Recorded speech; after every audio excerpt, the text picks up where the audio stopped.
O Império Francês foi um dos maiores impérios que o mundo já viu. Em seu auge, dominou cerca de 10% da área terrestre do planeta. E ainda hoje, a França exerce domínio sobre diversas ilhas no Oceano Atlântico e Oceano Pacífico.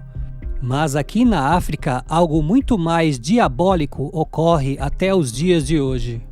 Estas 14 nações africanas ainda permanecem presas a um tipo de neocolonialismo francês e compartilham entre si uma moeda do período colonial, conhecida como franco CFA, um sistema monetário ao qual a França mantém o total controle. O franco CFA foi pensado de forma detalhada para aprisionar ex-colônias francesas na África e manter suas economias ligadas a um domínio imperial implacável. Mas como funciona esse sistema monetário?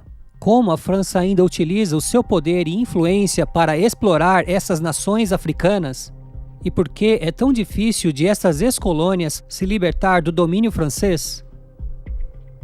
Em meados da década de 50, a África e a Ásia estavam passando por movimentos anti-imperialismo e inúmeras colônias conquistavam sua independência.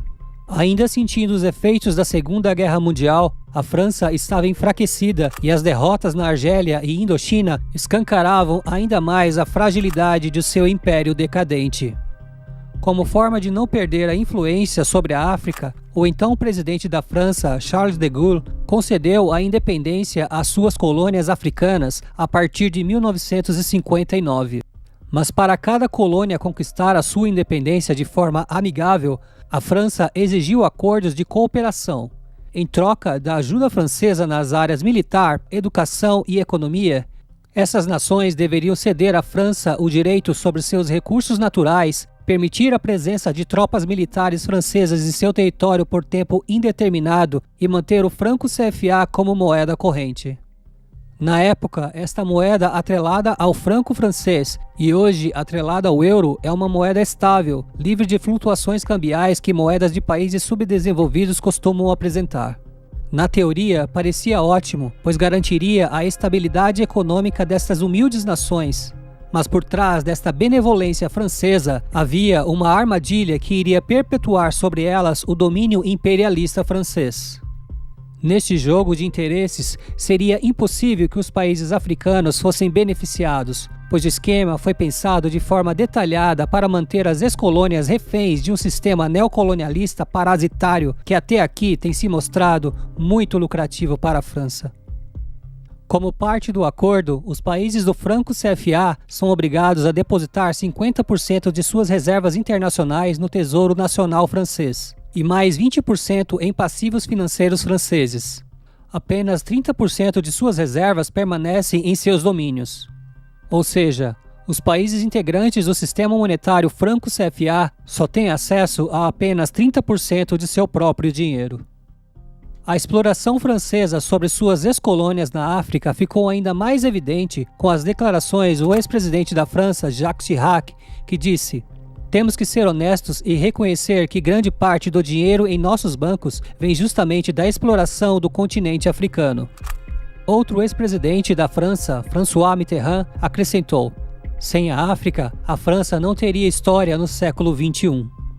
O franco CFA é dividido em duas moedas intercambiáveis. O franco CFA ocidental, que é utilizado por 8 países: Benin, Burkina Faso, Guiné-Bissau, Costa do Marfim, Mali, Níger, Senegal e Togo. E o franco CFA central, que é utilizado por 6 países: Gabão, Chad, Congo, República Centro-Africana, Guiné Equatorial e Camarões. Apesar de serem moedas diferentes, possuem a mesma estrutura, o mesmo valor de câmbio e ambas são impressas e supervisionadas pelo Banco Nacional da França. Com sua moeda atrelada ao euro, os 14 países membros do franco CFA não têm soberania sobre suas próprias economias, e suas políticas econômicas, como taxa de juros, por exemplo, são conduzidas por decisões do Banco Central Europeu. Isso gera enormes distorções macroeconômicas, pois a dinâmica da economia de nações tão humildes é totalmente diferente da realidade de nações europeias desenvolvidas. Como resultado, os países da zona do franco CFA encontram mais dificuldades para avançar em seus índices de desenvolvimento econômico e social. Desde 1994, o crescimento econômico dos países membros do Franco-CFA tem girado em torno de 1,5% ao ano.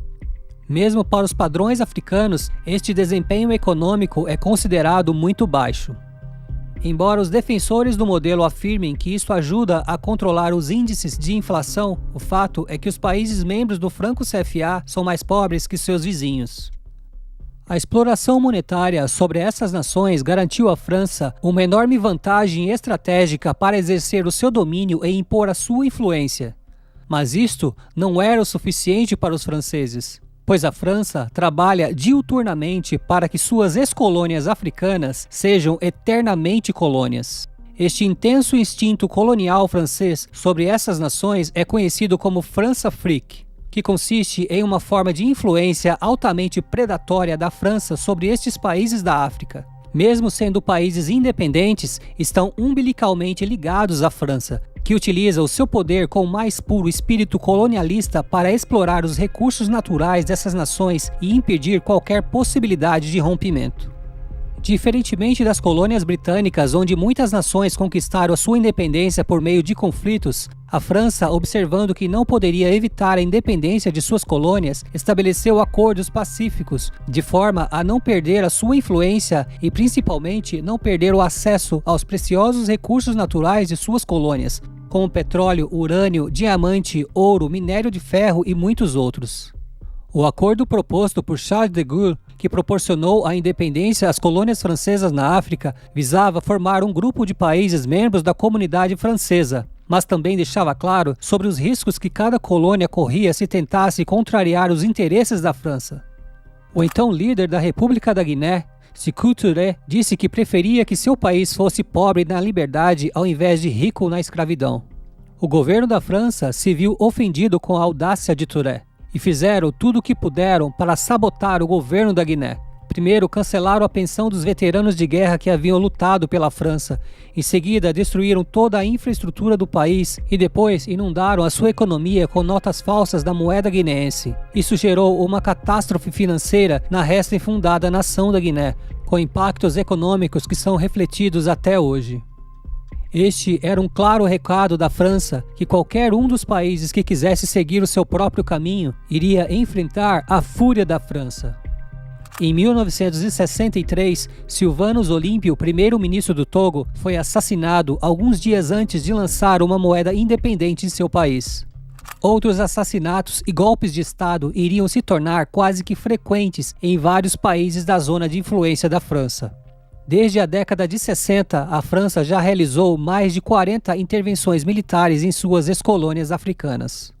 Desta forma, muitas das ex-colônias francesas na África estão completamente presas ao sistema imperialista francês, pois a França treinou e instigou centenas de traidores e eles são ativados quando a França precisa promover outro golpe de Estado ou criar uma situação de instabilidade política na África. Assim que tem os seus interesses ameaçados por algum líder de suas ex-colônias, a França se apressa em neutralizar a ameaça e, na primeira oportunidade, patrocina ditadores fantoches, intimamente familiarizados com as elites francesas e comprometidos a serem leais aos interesses da França. Com o apoio político a ditadores, a França mantém o seu domínio colonial, que garante lucros inestimáveis às empresas ligadas ao governo francês. Além disto, estatais francesas estão estrategicamente posicionadas para explorar os recursos energéticos que são fundamentais para a economia da França, como petróleo e urânio. Como consequência, em muitas ex-colônias francesas, todos os principais ativos econômicos estão na mão dos franceses. Por exemplo, na Costa do Marfim, as empresas francesas possuem e controlam todos os principais serviços públicos, como água, eletricidade, telefone, transporte, portos e grandes bancos. Todos esses setores estão fortemente dominados por empresas privadas ou estatais francesas. Com boa parte de suas riquezas sendo saqueadas pela França, os problemas econômicos e sociais dos países da zona do Franco-CFA são devastadores. E este infinito ciclo de pobreza leva à fuga de cérebros que imigram para a França e outros países ricos. E mais uma vez, isto impacta no desenvolvimento destes países, pois nenhuma nação poderá prosperar se suas melhores mentes estiverem fugindo de sua pátria. Embora a França venha explorando a África por tanto tempo, talvez o destino esteja reservando algo melhor para essas pobres nações africanas. E cada vez mais esses abusos estão sendo levados a público por pessoas influentes da política internacional. Em 2019, o então vice-primeiro-ministro da Itália, Luigi Di Maio, acusou a França de colonizar a África e criar refugiados.